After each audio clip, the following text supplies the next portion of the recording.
एक बार की बात है। एक गांव में एक आलसी लड़का रहता था। घर में सबसे छोटा होने के कारण सभी उसे बहुत प्यार करते थे। इस कारण वह थोड़ा जिद्दी हो गया था। उसको लगता था दुनिया में सब कुछ जो भी हो रहा है वह अपने आप ही हो रहा है, इसलिए ज़्यादा मेहनत करने की ज़रूरत नहीं है। उसका मन किसी भी काम में नहीं लगता था। उसकी इस बात से उसके घर वाले बहुत ही परेशान थे।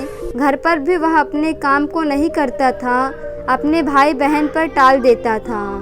उसका हरदम यही प्रयास रहता था कि उसे कोई काम ना करना पड़े। इस कारण कई बार उसको नुकसान भी उठाना पड़ता था, मगर इसका उस पर कोई भी असर नहीं हुआ।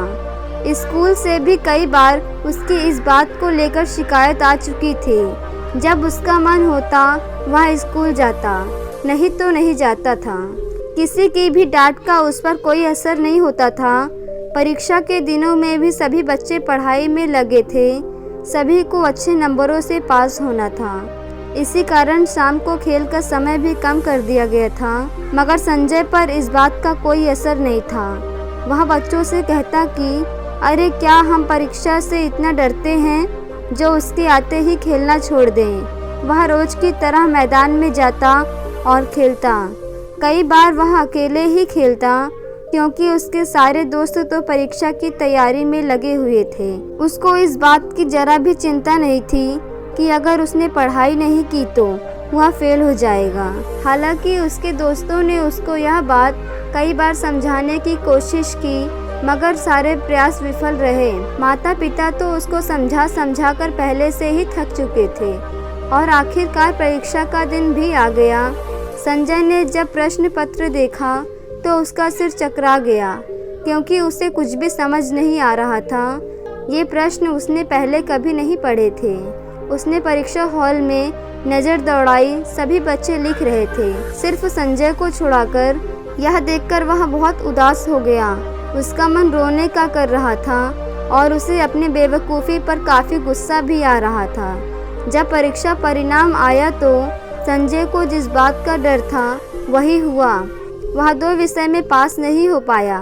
उसके सारे दोस्त पास हो गए थे, इस कारण वे सभी काफ़ी खुश थे और अब वह फिर से शाम को मैदान में क्रिकेट खेलने गए। संजय इस घटना से काफ़ी दुखी था और उसे अपनी गलती का काफ़ी पछतावा हुआ। उसे यही लग रहा था कि अगर उसने समय रहते पढ़ाई की होती तो आज यह दिन नहीं देखने को मिलता। वह पूरी तरह से टूट गया था, मगर उसके दोस्तों ने उसे समझाया कि अभी तुम्हारे पास एक अवसर और है।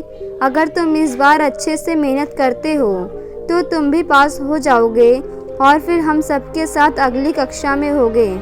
यह सुनकर संजय की आंखों में आंसू बहने लगे और उसने अपने दोस्तों से वादा किया कि वह इस बार जरा भी लापरवाही नहीं करेगा और जी जान से पढ़ाई करेगा।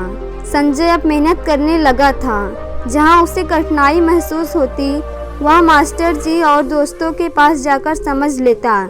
इस बार संजय ने पूरी मेहनत के साथ परीक्षा दी और उसका परिणाम भी अच्छा रहा। संजय सभी विषयों में पास हो गया था और अब वह अपने दोस्तों के साथ अगली कक्षा में होगा। उसे यह बात भी समझ में आ गई थी कि बिना मेहनत के सिर्फ सोचने से कुछ नहीं होता। इसके लिए मेहनत करनी पड़ती है और मेहनत कभी बेकार नहीं जाती। उसके इस बात से उसके सभी दोस्तों और परिवार वाले काफ़ी खुश थे।